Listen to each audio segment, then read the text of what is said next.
Myth Vision. Welcome back, ladies and gentlemen. Derek Lambert here, your host. Dr. Luther, please come back, my friend.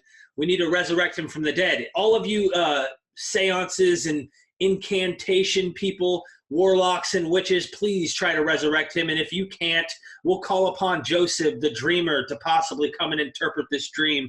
We can get Luther to resurrect from the dead somehow, maybe 3 days and 3 nights earlier or later. So let's see what happens with that. We have Joel Pearson with us. What's going on, Joel? All right. I'm being protected by the angels at the moment.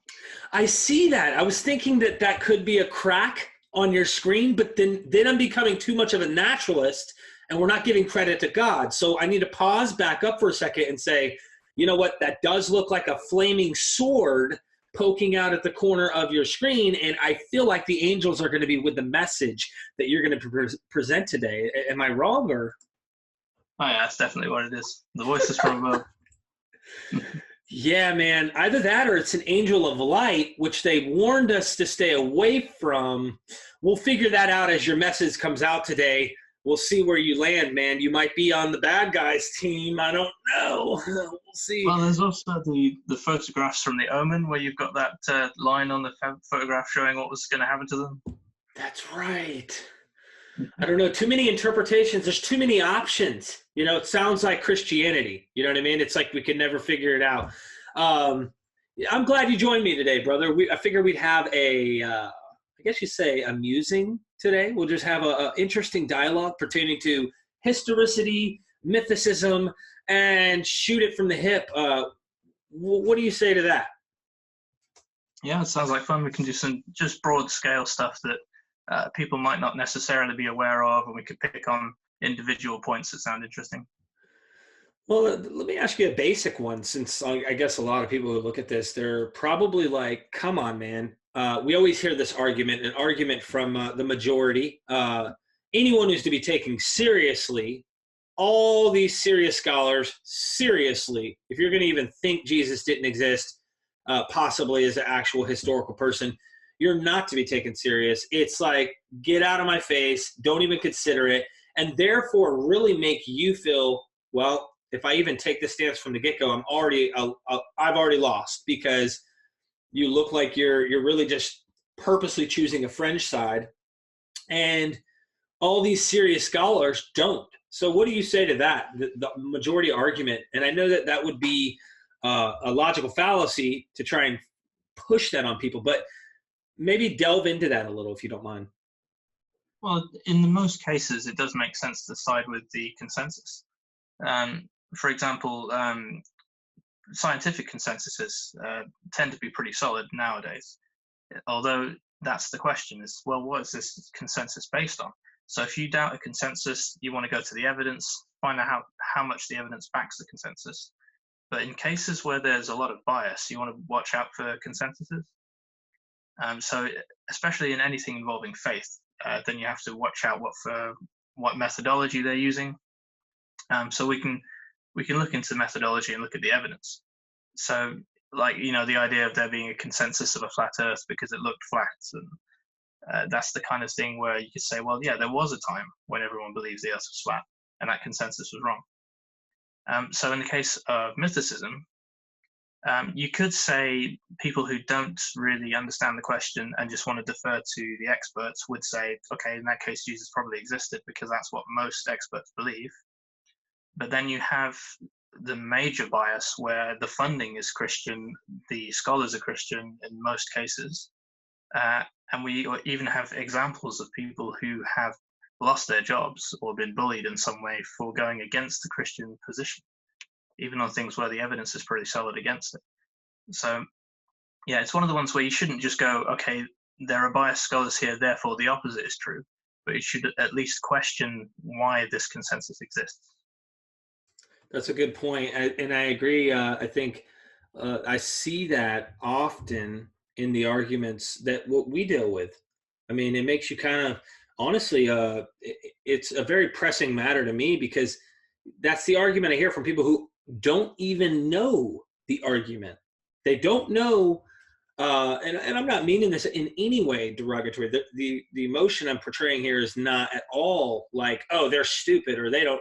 No, but they like legitimately have never actually delved into the matters that we're talking about, considered what's being presented and saying, now some people may have and still side on historicity. Don't get me wrong. I'm not denying that. I'm just saying most people have not actually dealt with the arguments, considered what we're talking about here and saying, I actually understand why you think that way, even though I disagree. That would be a fair position to take. Instead, it's, are you ridiculous? Bart Ehrman doesn't believe what you're saying. He admittedly says, you're crackpots, you're fringe. Don't consider it at all. I wouldn't even take you serious. No historical or no historian who's, serious would ever consider such an idea. And that shuts off the door to inquiry, in my opinion. So we're trying to break down that wall, bring this stuff out to the public and let them consider the evidence, at least bring the arguments ourselves. And so that delves into another question I want to ask you, because you've been around for a while, a good bit, longer than I have into the mythicist, I would say to the educated mythicist position, in terms of actual scholarship that has taken the mythicism, seriously. What made you go from historicism to mythicism? Or I know it's probably not one thing, because it's multiple layers that really convince us to start shifting gears. But can you recall like a aha moment? Is there any time that you can remember? So, I can move from historicism to agnosticism on the position, which was reading, I think it was Richard Dawkins at the time, when he was saying, these are the things where Christians are taught, but this is what historians say. So you're already moving away from a faith-based position onto a historical position and saying, okay, this is the actual quality of the evidence. You've got Ehrman's position where just the amount of corruption that there is in the text, and saying, well, we can't really say for sure. We can guess which pieces are and aren't reliable. But then I compared Ehrman's methods to Richard Carrier's. And Carrier's methods in, what was the name of the book? Was it Proving History, wasn't it? Proving History was the original one, yeah. Yeah, where he went through the methodology used in Jesus studies and went, why is this methodology only used on Jesus and nowhere else? It's because it doesn't work, it's unreliable. And every study used on these methods have shown that some of them are literally logical fallacies, and other ones just don't work.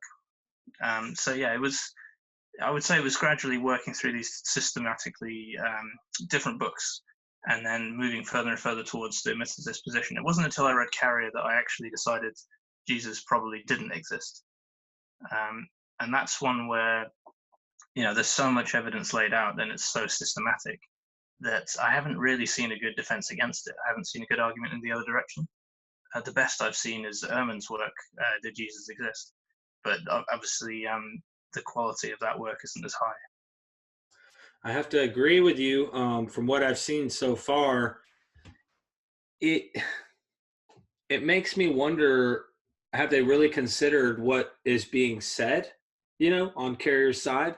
It kind of made me wonder. Well, Ehrman didn't read Carrier's book, so you have to consider his position is not fully up to date. I don't know if he's read it since, but I haven't seen any sign that he has. Yeah, I'd love to see him actually come out with if there is a Jesus, I would want to see him come out with a shotgun, boom, we're going to, look, here it is. Okay, here it is. But I haven't heard that. I haven't got the aha moment. I have become more skeptical over time. And I'm still torn between the two, Joel. I must admit, it's my opinion at this moment, if there was a guy, the story is not really that guy. They made this guy something he's not. I know Ehrman works with the model the Gospels give. I think the model that the Gospels give are actually not proper, accurate elements for who that guy was. There may be elements being brought in from a variety of different sources, which is why this Frankenstein, or you can call him the potato head, because he's got different pieces being put on him. Trying to find out who he is at the core is going to be tough. And so I kind of wonder if at the bottom of things, when you look at stories like the book of Acts, the fictional writings of Acts, yes, I said it, I'm just going to go ahead and call it what it is, fictional history. All right, I'll say fictional history to be fair. They talk about these rebels and they compare Jesus, this movement of Christianity, to these rebels, the Egyptian, and they talk about Judas the Galilean. They talk about, and they kind of equate and they say how these movements didn't succeed, yet the Jesus one that they're trying to represent here is still going. Well, why parallel Christianity to these other movements unless it's possible they're equating it to this movement of Jesus here? Now, you don't necessarily have to have the guy, Jesus Christ, in order for a movement to be going. We've seen that in arguments already made by Carrier and them. This could be an angelic figure, like we've been talking about, but the movement themselves is really trying to come against Rome. And that kind of angle fits stronger to me than saying, oh, here's the guy. Here's the guy who says turn the other cheek. Here's the guy who's, rendered to Caesar, praising Roman centurions, doing some really oddball stuff. It just, it's hard to pin the tail on the donkey. And it's also interesting that the way they said this movement's still going. If they were writing at the time of the movement, and if this was a witness to the movement in the early days, then it wouldn't be much of a boast to say, well, the movement's still going, because, well, the guys who started the movement are still doing it. But if Acts is written lifetimes later, as it seems to be, then it makes perfect sense in the context to say, look, this movement's still going, even though all the original founders have died now. I agree. I think the way that Ehrman uses the gospel timelines for Jesus is by taking the gospels and moving them back before Paul. That seems to be how he does this. Wouldn't that go against everything that he's teaching, though, about Paul being the earliest? Yeah, exactly. So the way he does this is he takes oral tradition and says the Gospels represent oral tradition, and Paul represents after the oral tradition. So he just takes the sources we've got, puts different dates on them, and says, well, those are the original dates. So his sequence in how Jesus became God seems to be the synoptics first, and then Paul, and then John, I think, in order to fit them together into the sequence that he wants to build for Jesus becoming God. But if you go with the real dates, then, of course, Jesus starts out as Paul's Jesus, not as the gospel Jesus. See, that's what gets me. I mean, I don't know enough to sit here and say definitively, but it would be my opinion that the Gospels being, I suspect he takes that stance because where they place the Gospels in chronology, and he probably looks at sources like Tacitus and tries to use this as an extra source to prove under Pontius Pilate, this Christus. So let's go back to Christus under Pontius Pilate. Therefore, the chronology of the Gospels orally would be from back there. To me, and I've mentioned this before, wouldn't it be just as plausible to suspect some historian who understood first century history could create or concoct a story surrounding these contemporaries from the 30s, 20s, AD? Wouldn't it be just as easy to say that they could concoct a story using those characters rather than really saying, oh, this is really based off what was really going on then? I suspect someone like Josephus, as an example, not saying him alone, but just someone like him probably had the knowledge of what was going on during that time and could elaborate a story that would place it back then. Wouldn't you agree? And using Pauline ideas. Well, you could, of course, concoct the story that way. I don't think that Christianity was big enough to warrant mention at the time. The way it grew seems to be quite gradual. It seems to be quite an insular, secretive cult. So yeah, you'd have to write considerably later in order to invent a decent beginning for it in that way. So I think that the original writings of Christianity we've got that aren't considered forgeries are pretty much genuine original writings of Christianity. Obviously, the Gospels being anonymous later fictions, you can see the mark of fiction all over them in the way that they draw on other sources. But I think Paul's letters are probably genuine. the 6 or 7 ones that most scholars agree on. So to me, that's representative of a very small cult that did manage to grow systematically through a lot of effort. And just because in the empire that turmoil allowed them to do so, and they were able to grow outside of Judea thanks to Paul's efforts. But it seems too small to me, and I don't think that it was invented by Rome. I think it was later used by Rome, and it was later picked up by Constantine for good reason, to be able to plunder the pagan temples and to be able to unify the empire just at the right time with just the right saturation of population. But yeah, I don't think that it was something that was wholesale invented. I think they genuinely were some Jews in the 1st century who were working on this. The real question is, was one of them Jesus, or was he just a figurehead? It's a good question. And the more I delve into it, the more I don't know, honestly. But at least I'm fairly saying I don't know. Because I could easily, and this is another thing people think, I think that there's a large sum of mythicists out there that with certainty believe he did not exist. Just like there are a lot of historicists with certainty that say he did exist. I think it's fair to say I don't know. And I say some days I'm torn to saying he did, probably did. And there's some days I'm torn between saying, and I need more evidence. I don't see the guy that we're looking for.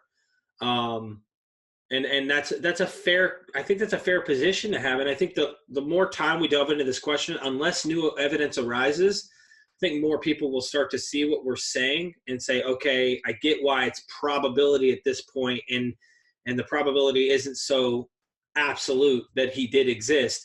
We need to step back and say, all right, let's look at the meat. Really, what did he do? Really, who was this guy? And so, was he a pacifist? No. Okay, then what was he? Was he a rebel leader, like Brandon would say? Consider that. Let's look into it. But I'm about to interview Mike Lawrence on my channel. I've been reading his book, Contra Ehrman. I'm 56% through. I give an exact number because you know how it tells you on the ebook exactly how far you are per page, percentage-wise. Yeah. I had to set it down for 5 days. I had family matters to take care of.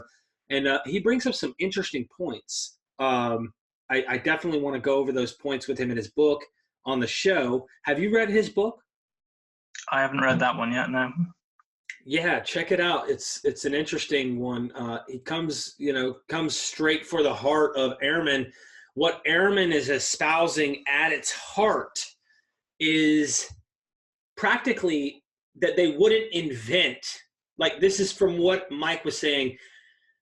Ehrman's argument is Christians or Jews would never invent a suffering Messiah. They would never have come up with this idea to say, hey, our Messiah is going to die and on the cross, or be crucified or be killed. Our Messiah is, and they say our Messiah is going to be successful. He's going to win. He's going to be a battle warrior who's going to be victorious. So he says this was a failed mission.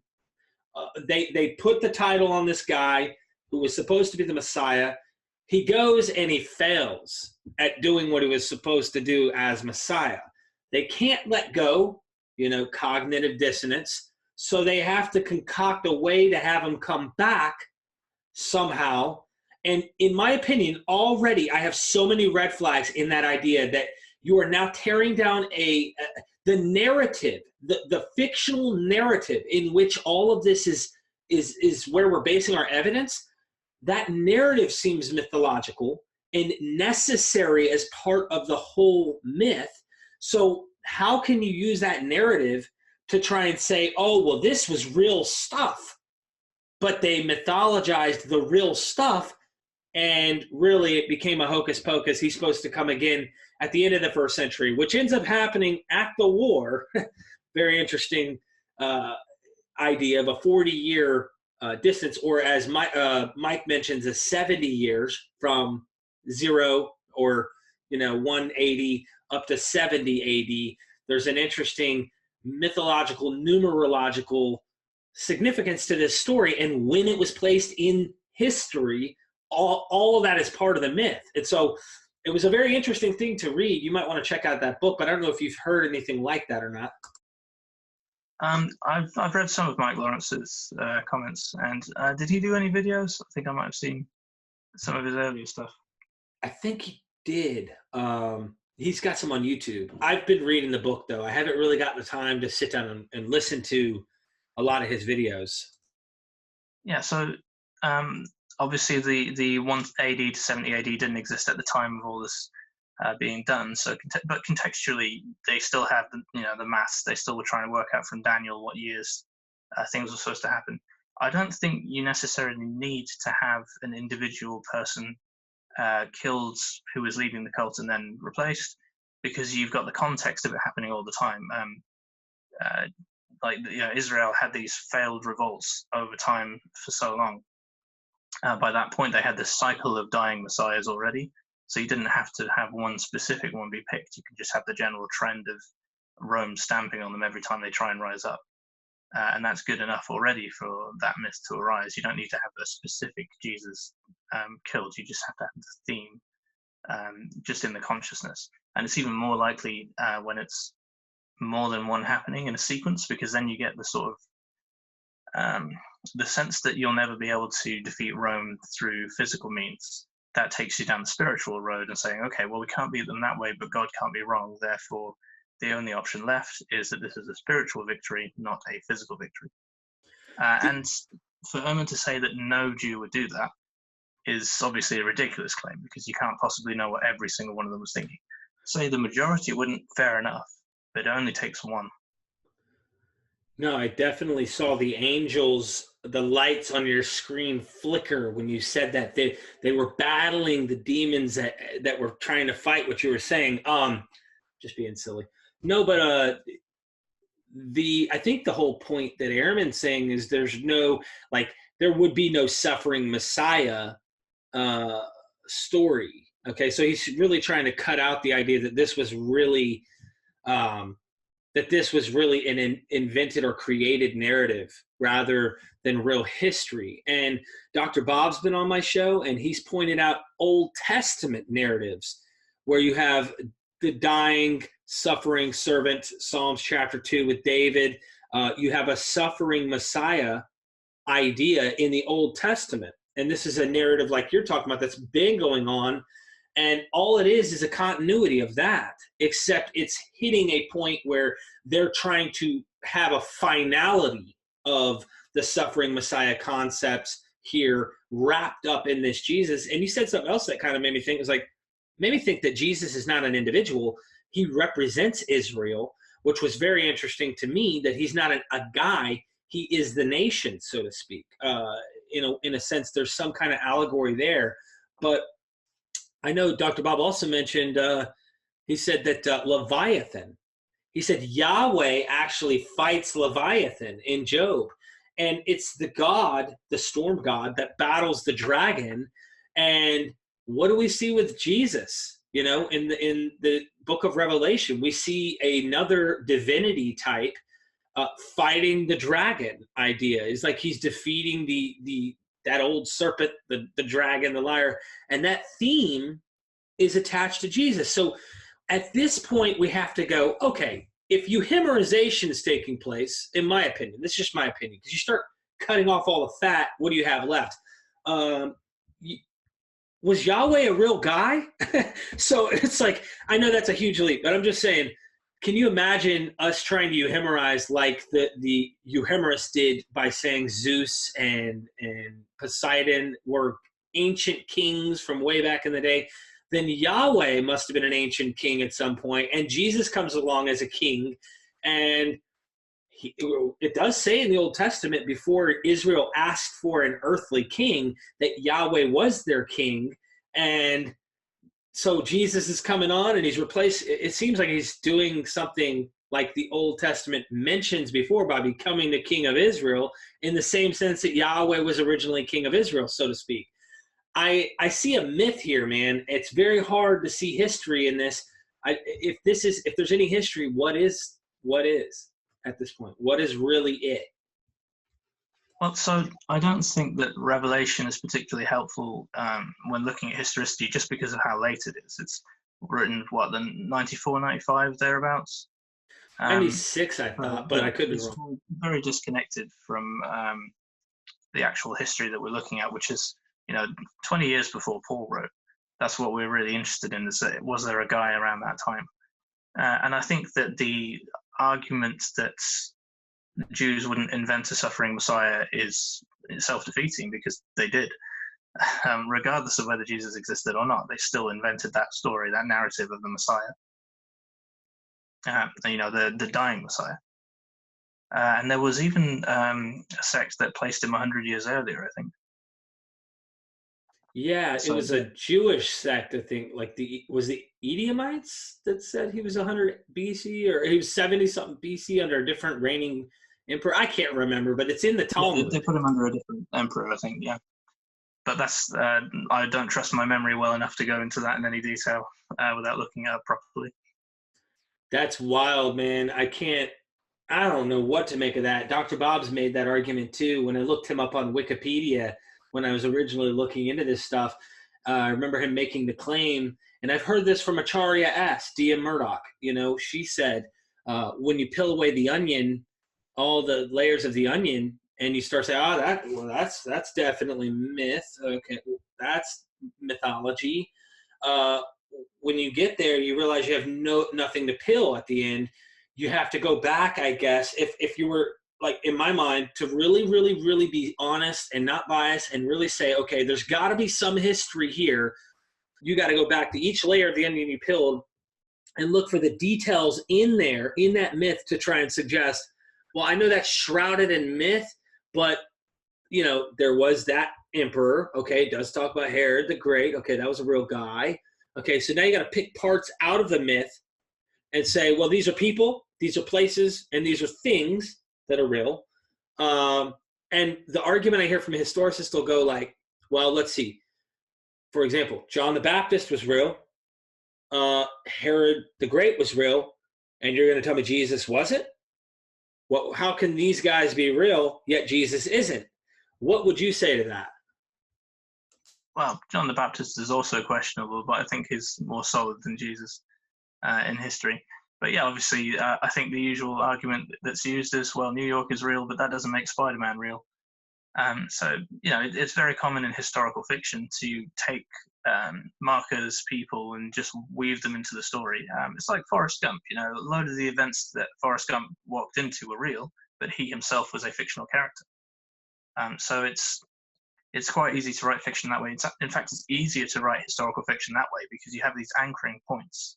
And if you have a character who systematically meets real people, you start to think, well, this is really narratively convenient to help the person's imagination, because you're bringing up people that they know from stories.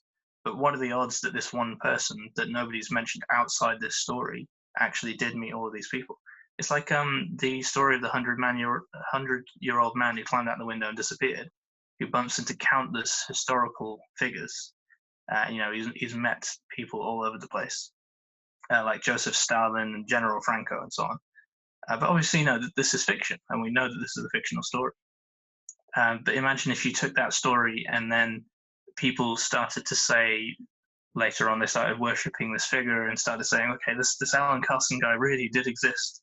And the consensus of historians who worship this particular guy also say he really existed. But then you have a couple of skeptical scholars who say, well, actually, this looks like fiction to me. If that was all you had left, just that one book, with no trace of whether it was history or fiction, and you can say, well, these other historical figures did exist. I mean, how are you going to work out whether he really did exist? You'll have to look at the story itself and see what the markers there were, if you have no other evidence to work on. Good point. Very, very, very well said, and it gave me a different perception to view that.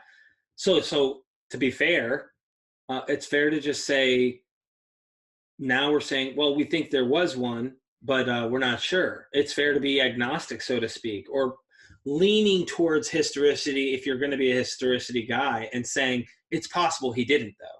We don't hear him say it's possible he didn't. I don't hear that. And why don't we hear that? Why don't we at least hear that, there's very possible chance this is a fictional guy? What's going on with that, Joel? Well, so with the case of Jesus, then yeah, he is fictional regardless. So whether the guy existed or not, the only question is how fictional. So which pieces can you rescue? And it's very difficult to find any piece that you can nail down and say that's a real one, because everything has theological significance. I suppose you could probably find some obscure areas where there doesn't appear to be a theological significance, but then we're not thinking the same way as people, 2,000 years ago who wrote all this stuff down. And you and I don't have the qualifications, we don't have the contextual training, we don't have the languages, so we can really only rely on the scholars involved. But even from their perspective, they're still looking through, a couple of millennia worth of just corruption. And just darkness. So we've got this veil where we don't know what was really happening. We don't know the context for sure. We can only piece it together from the remaining scraps that have survived this long. And all of that's been through a heavy filter of Christian tampering over the years, where they haven't preserved anything that would go against their own theological position. So, all we have left is what Christians allowed us to see. And that means we have to be really careful about what conclusions we draw from it, because obviously all the evidence remaining has a heavy Christian bias, with the possible exception of finds such as the Nag Hammadi library, and what was the other one? There was Qumran, there's the Dead Sea Scrolls, but there was the Nag Hammadi. They're the two separate things, pieces that we've got. Don't know. I know the Dead Sea Scrolls or the Qumran text there, and then Nag Hammadi, but there was another discovery. The Gnostic texts, I think. Yes, that's the Egyptian. They found them buried in Egypt, I believe. It wasn't actually a library, though, was it? It was a pot. Yeah, can you imagine how much we lost? They smashed the pot when they first found it as well. Yeah. If the Library of Alexandria didn't burn down, I honestly think we would all have more to play with, for sure, because I wish we had more pagan.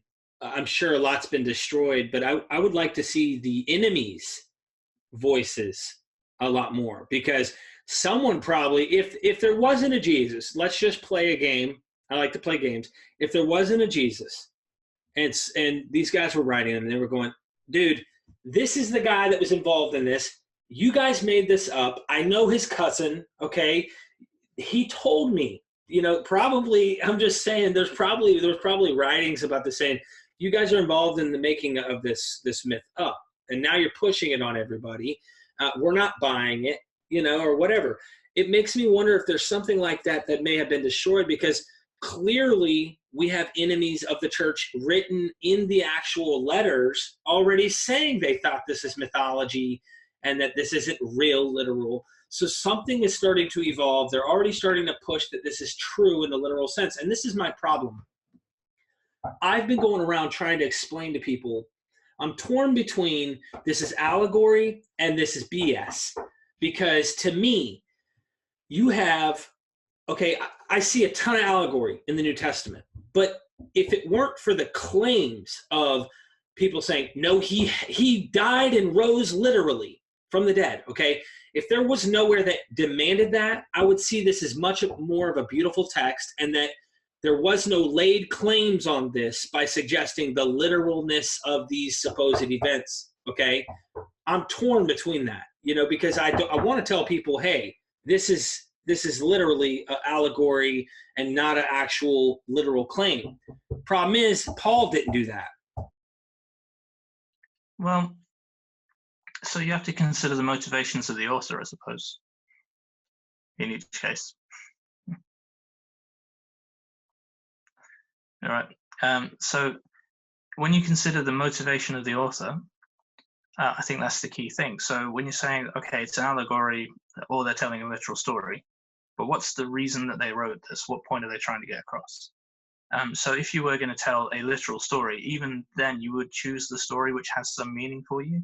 And we already know that this is theology. This isn't history that they're writing. So regardless of whether Jesus existed or not, the stories you're going to get are going to be theologically rooted stories, especially given how expensive it was to write a book and copy it and all that. You're only going to preserve the key stuff that actually is relevant to your the rest of your theology. So yeah, so I think the theology in the Gospels kind of doesn't make a difference as to whether Jesus did or didn't exist on that, because they could make up stories about him either way, or twist stories of things that did happen into a theological point. So it always just leads us back to the earliest source and trying to figure out what Paul was talking about. And I think that the historicist perspective really doesn't give enough credence to the way Paul does not give Jesus a life. It's just they seem to skip over that step. They seem to go, there's a couple of passages that ambiguously might have mentioned a historical Jesus, but they ignore 99% of the text. See, and that approach, I have to say that I have a lot more respect for that approach on the text versus trying to take a literal historical one. If you believe in some angelic figure or some celestial being, so to speak, I mean, let's be honest, they even consider planets to be gods. People would consider planets to be gods. So if Jesus is the bright and morning star, whatever that might be to Paul, let's just say that is Paul's idea. I know that's a later Book of Revelation idea, or maybe even if you go in the Old Testament, check out the prophets and you're looking there. Regardless, suppose it's some type of celestial being, so to speak, then I can look at this as allegory and go, okay, they're not literally making the claim that this is an actual literal guy who literally came, who literally was born through an actual literal virgin, who literally resurrected people from the dead, healed the blind, the sick, the lame. All that's allegory, and it has a deeper, significant, esoteric meaning for people. There's some good wisdom teachings. There's some good lessons. But it's just like anything else. Paul Bunyan and the Blue Ox, Humpty Dumpty sat on a wall. There's deep meaning and lessons in this story. I would then appreciate it that much more. I really would. I'd say, you know what? This is a relevant text. It's got some really good stuff that we can glean from it. But when you have people on top of that who have now monopolized this text, have said, this is the way it's going to be. It is, you must believe he was born of a virgin. You must believe that this literal, that, the actual literal resurrection. And they have absolutely monopolized it. Now you're asking for opposition for those who are thinking in a more rational, logical sense of way of thinking, if you will. Because today, you're going to get that opposition that's going to go, hold on, so you're telling me God, Yahweh, sent a bear to maul 42 kids for calling a man bald? You know, at what point do you stop and go, you know, I'm painting myself into a corner, claiming all this literal miraculous, and then I now have to defend myself against every worldview out there by suggesting mine's the correct one and all these other are allegories or myths or this, but mine isn't, even though it looks exactly like those in so many ways. The only difference is the earliest church fathers, they said it's rooted in true history. This is the literal, what really happened. Eyewitnesses really said, I think they messed up on that one, man, and it's caused so much damage. Well, so I don't think that mythicism and the textual criticism of the Bible is the best way to approach dealing with people who literally believe the truth of it, because that's a question really for epistemology. So that's something that I would deal with in a more general case of logic and learning how evidence works and how to think rationally. So that's not really where I would go with trying to deal with supernatural claims, because people will bounce around constantly from one to another. You have to nail them down to the basics and go to epistemology for that. As for the wisdom in the Bible and the New Testament in particular, I don't think there's anything particularly profound that Jesus came up with. So the Jesus character has words put in his mouth. Probably the best one was the woman caught in adultery, but then that's not even original to the Bible. That was a later addition, something I first learned from reading Ehrman. And also, there's nothing he said that wasn't said better by, say, Confucius or Buddha 500 years earlier. Or even, I think there was an Egyptian golden rule even earlier than that. All I'm saying is those teachings, even though we do have them being brought in from outside sources, it's still beautiful. There's still some good lessons you can glean. I'll give you an example. I mentioned this the other day, that Buddha, in his story, had an enemy. You know how you have Satan in the New Testament? He had an enemy, and Buddha's enemy came and offered him power. He offered him these things, materials of the world, offering him these things, and the Buddha resisted that temptation, whereas Jesus did the same thing. He offers him, turn this stone into bread. He's hungry, physical, material. He says, these kingdoms of the earth, he finally says, after he tells him, hey, jump down and your angels will take care of you. And then, hey, all the kingdoms of the earth, I'll give you the power, right? Outer material and power. And he denies that power. There's something good about that, in my opinion. There's something you can glean out of that story that also the Buddha teaches. I only say that because of being a recovering addict myself. I realized that I don't have to find power out there in the world. I already had it. And I always tell this to people when I got clean. I prayed. I did. I legitimately prayed when I got clean, asking this. What was going on in my head is I thought the universe is trying to say something to me. But about, how the brain works, okay? The brain's an amazing thing, and science is starting to realize this more and more. I now look back and go, you know what? That divine source that helped me was always in me, and it probably was me. You see, there was a place within myself that I was tapping into. And so that type of teaching, I know Buddhists that are atheists. They don't believe in a creator, but they do believe the divine is within them, that they are it. And so there's this weird, interesting thing there. And so I could see a teaching like that being useful. But when you couple that with, here's our doctrines, here's our creeds, we just burnt your cousin at the stake because he doesn't believe in a Trinity. He believes in Unitarianism. What? Yeah, that's right. The Trinity is refuted by that temptation claim anyway. Because if they say, well, Jesus was fully God the whole time, then that wasn't temptation at all. So Jesus, the temptation stories and the narratives come from the times before Jesus was fully God. So before the John's version of Jesus, for example. So that would be the adoptionist sort of Mark version of Jesus, where he's still just a guy and still susceptible and vulnerable, and then doesn't get transported into godhood until later on. Although I think Ehrman points out how Jesus sort of gradually in the different Gospels moves further and further back as to where he starts. Because in Mark's Gospel, the Spirit comes on him at the baptism. But then by the time you get to Matthew's, then he's gone further back and it's his virgin birth, and that's the time when he becomes the Messiah. And then you go all the way to John, where he goes right back to the beginning, where he was always there from the beginning, and the beginning was the Word, and using this Logos theology. So it ruins the whole Trinity story, because if you throw out the context in which the gospel was written, when Jesus was supposed to be an ordinary guy with something a bit special about the Spirit of God with him, if you go for the fully God thing, then it just ruins that entire story, and you're going, well, this isn't temptation at all. Oh man, I love this. This is so funny. So I definitely need to read Ehrman's. I bought it on audible.com. Is the How Jesus became God? No, he shows that they're forgeries. The forgeries. He. Yeah. There's forged, and then there's forgery and counterforgery. I think it's forged. Yeah, forged is like the pop culture one. It's the one I read first. But if you want to go even further in depth, then forgery and counterforgery is like the academic version of that book, where he goes even further into depth. It's really fascinating. A lot of it goes over my head, but oh, I'm sure. Then I need to start with the basic stuff, man, because it'll probably lose me. I'm so busy with so many things that I do. It's very difficult to just sit on one thing. I'm juggling this YouTube channel. I juggle my other YouTube channel. I also have the kids, the wife.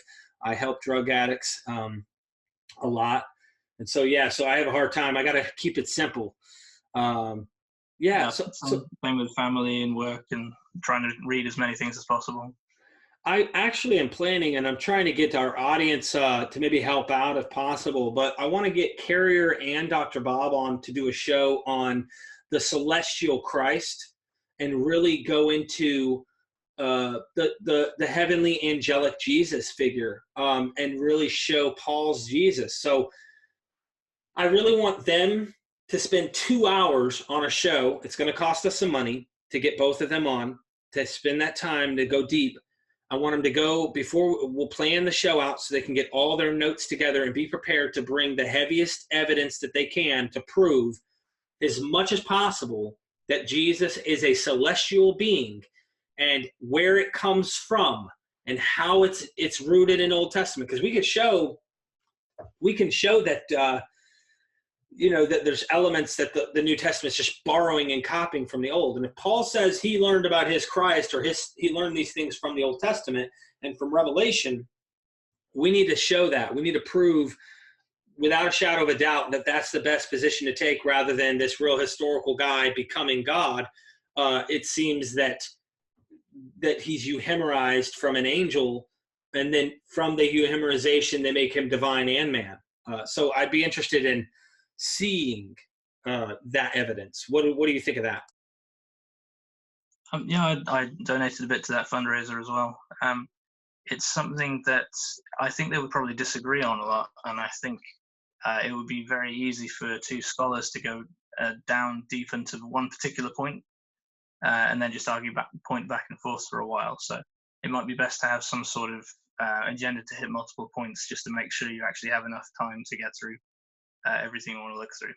Oh, well, we're refereeing. We're not going to let it get too stuck. I have to get the point across for those who've watched and they've heard the mockeries that even in the debate with Ehrman mocked the UFO Jesus. He likes to act like the outer space alien Jesus, and like they want to mock the whole mythicist idea that it's a celestial heavenly Jesus. I want to bring that point across. There's the celestial sperm bank thing they like to do. Yep. Try and make fun of that as well. What's interesting though is that mythicists don't do the same thing the other way around. So you can see historicists trying to, what would you say, doing argumentum ad absurdum, or just trying to strawman another argument, is trying to find a way to make it sound as ridiculous as possible when you're making your case. Whereas mythicists don't need to do that. You can just say, okay, maybe there was a historical Jesus. We'll just go with the really basic historical Jesus. We don't need to say, oh, you guys believe in the magic Jesus, We just say, okay, maybe there was a basic Jesus behind that. We don't need to make a caricature out of it or anything. So, although to be fair, there is bad mythicism out there, and I try and stamp down on that as well, especially the zeitgeist stuff. Right. When I see that around, I just try and push people towards the middle of the debate if they're too far in either direction. Yeah, I definitely agree. I mean, if you're going to make an argument on syncretism for the non-existence of Jesus, there's more to it than just saying, oh, look, here's some outside sources being used in the Bible. That wouldn't be the case I would make to try and prove that Jesus didn't exist. I guess the strongest thing I could think of by going to outside sources, the argument that Carrier makes showing mythological people and then comparing the hero archetype to Jesus, or using Jesus in that and showing numbers. But it's all probability. It doesn't prove one way or the other. Ultimately, that could be part of the mythology that was added to the guy. It's just the onion. Peel away the onion, and how much of it do you have left? And I get it. I've seen some mythicists who come at historicists, but I think it's more in defense, because historicists do come out mocking, and it's like one of those things. Once again, where's your tinfoil hat? Because you don't believe Jesus really exists, or you think that he probably did not exist based off of the evidence we have. Where's your tinfoil hat? The earth is flat. Watch out for the vaccine. Whatever. Yeah, the thing is, if I do see them compared to flat Earth quite a lot. I think if a historicist is resorting to insults, then they've already lost. They're not taking the argument seriously. It just means that you're going to get the rug pulled from under them when you go to the actual evidence. And it can be the case that some of them know the argument well enough that they can make their case, but by starting out using fallacies, they're not starting on strong footing. So they're going to have to make up ground from that point. So yeah, I don't take offense to it when I get insulted, and it does happen from time to time. And I usually just say, well, if you want to do a real debate, let's do a real debate. If you're just going to throw around insults and not take it seriously, then you've just made no case. We could just leave it there. Yeah, I get it. I'd like to. One thing I've seen is that they talk about from the majority how scholars that don't agree, any real scholar would believe that historically a Jesus existed. Where does Carrier and Dr. Bob, like Dr. Carrier and Dr. Bob, play a part in this? Do you know where? I mean, like when you hear that argument and we throw back, hey, we have 2 PhDs now. They're not his. Well, Carrier, if I'm not mistaken, he is a Roman historian, if I'm not mistaken, correct? Yeah, historian of science and the classics, I think. He doesn't fit in the same vein, though. I mean, like if you use these two scholars and you say, well, look, Dr. Ehrman, we've got Dr. Bob, we've got Dr. Carrier here. They both of them are PhDs in the field. They're not to be taken serious. Is that how they view them? I mean, like, what is it that? Well, it's ironic on that because Carrier is more qualified than Ehrman. Because at least Carrier is a historian, whereas Ehrman is a textual critic. Now, to be fair, Ehrman does a lot of research, and he does, he knows loads of stuff about early Christianity, because obviously that's been his focus. But yeah, technically, Carrier is more qualified than Ehrman in this regard, because at least he has a degree in history. His PhD is in actual history. But the thing is, arguing credentials back and forth or arguing numbers back and forth really doesn't make much difference. The key is the actual evidence and the methodology. So as long as you bring a sound methodology to it and you can make your case, this is something that will never be settled, I don't think. It's something which people can always take one side or the other because the evidence is so weak. So the best you can do is make up your own mind on it, talk to each other and figure out between you what you think is reasonable. Try and change each other's mind and try and change your own mind as you pick up new pieces of information you didn't know before. And there's a whole wealth of background information that you can go into. It takes a lot to try and understand the context. I don't understand the historical context. The best I can do is rely on what the scholars tell me and compare them to each other and compare the evidence that they're citing in order to make their conclusions. But there's something that Carrier said in, I think it was Proving History, it may have been on the Historicity of Jesus, where he said, okay, we're told that there's this consensus where we're told, all these historians believe that Jesus existed. But then you look at what do they actually believe about him, and they all contradict each other. There are as many Jesuses out there as there are historians investigating.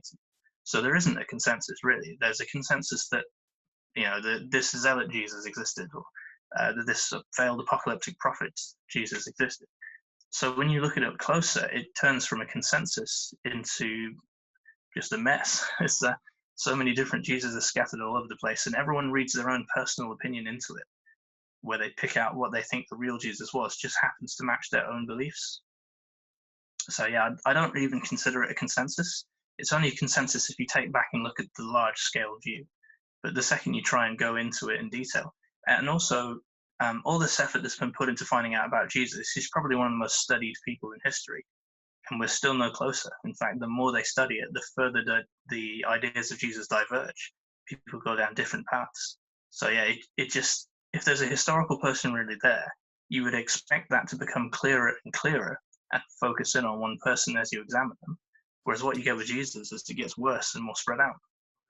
And that makes me want to ask the question, how many times have we heard the comparisons of, well, look, they deified the Caesar Augustus. He was deified. But how many scholars all have differing opinions on who this Caesar Augustus is? And I get it. He's not nearly as mythologized, all right? But nonetheless, I don't think for every historian of Caesar Augustus or that delves into this topic, they all go to lunch and argue all day about the differences between how they view Caesar Augustus. I very much doubt that it's that spread out. Whereas with this, it makes you already think the reason they cannot get to the bottom of the barrel is because there's so many different sects of Christianity involved in this text, already trying to, oh, you believe that kind of, all right, well, we're going to add that into this text. We want to mold a text to fit a variety of different ideas for different sects. And to be fair, that's where you would lose this possible historical guy. But at the same time, it's also like, where's the real history at all in all of this? So if there was a Jesus, like Dr. Bob said, I'm going to quote him, not verbatim, but he says, if there was a Jesus, we don't know anything about him now.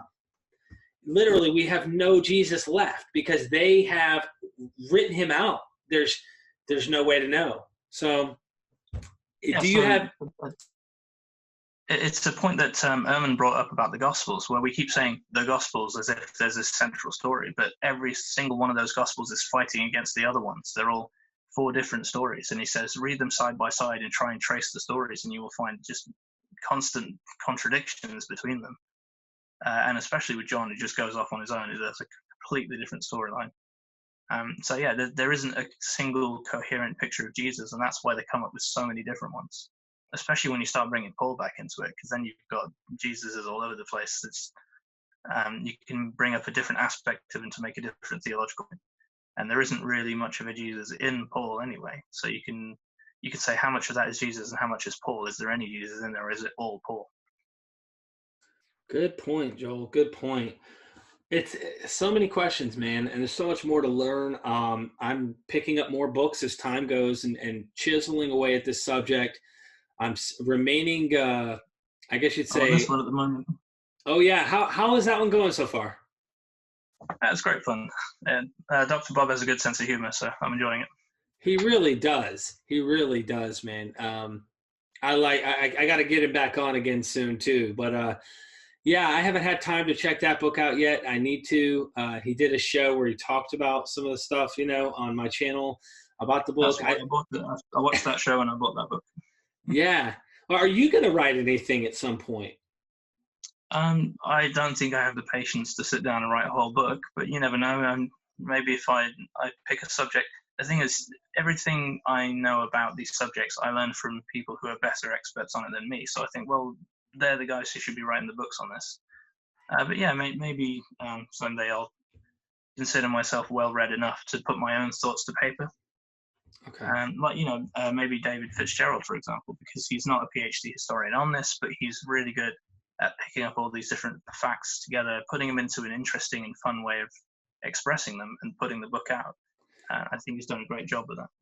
Yeah, even Dr. Bob said he's learned from David Fitzgerald. So it's and I say that because, he's PhD, and David is good at finding clues that make sense, and he's got a different perception, so he sees things differently in many ways.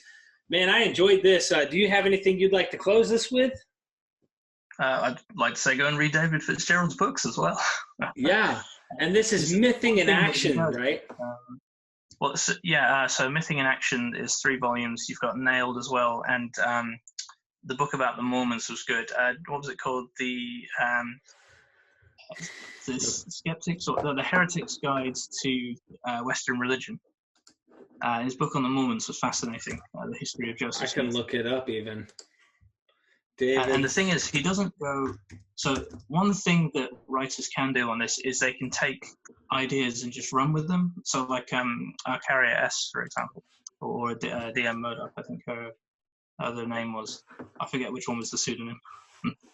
But so sometimes she didn't check facts, whereas I've found with David Fitzgerald's work that he does actually check what he's writing about, and he doesn't go off the deep end into crazy ideas. He actually goes to the sources and finds out what's really there. So, well, it's The Mormons by David Fitzgerald, The Complete Heretic's Guide to Western Religion, Book 1, and it's on Kindle for $6.66. So for all of you evil people who side with the angel of light that is there right now with Joel Pearson, trying to protect him from all the vibes of positivity I'm sending his way, go get that book there too. Guys, I love this question. I guess it's like you can get bored of a subject once you know everything about it. This subject is so thorough and so vast. You can't really know everything there is to know about it. There's a different angle you can always see. There's always a little crevice or crack I've noticed as I delve into this that, ooh, that's a good point. And it adds more to this whole thing. Hopefully we discover more evidence. If there is a Jesus, a real historical one, I would love for us to find stronger evidence, just shut us up for good. And then we just side with them and say, you know, man, this was one hell of a mythology that was written around this guy.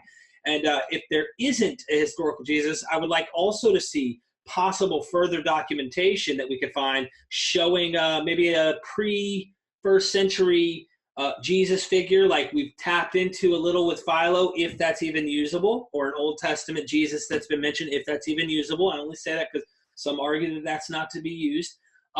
But maybe there's something there that we find that gives us more clues on the mythology or the mythicist view of Jesus. And who knows? I'd like to answer this question one day before my life is up. And I'm sure you wouldn't mind figuring out what's really going on too. That'd be cool in our lifetime after 2,000 years to really get to the bottom of who or what this is. Well, although there's quite a lot of evidence there, I would say most of it is context. The actual evidence for Jesus is very sparse. So yeah, although it is a vast subject, the vast majority of it is peripheral. You get down to the roots of what evidence we really have for Jesus, and you've got basically the Gospels and the Epistles. Good point, Joel. How do they get a hold of you? I mean, there's always his telephone number is. No, I'm just kidding. Best way is the Mythicist versus historical. Is it Mythical Jesus versus Historical Jesus Facebook group, which is on this context the best place to just talk to us about this, because of course you're in the group as well, and we have some a lot of interested people and interesting people in that group going back and forth on this question. Yeah, both sides, very intelligent people. The group's in the description of all my videos. I believe I put it in all my videos now, so you guys can come and join the discussion.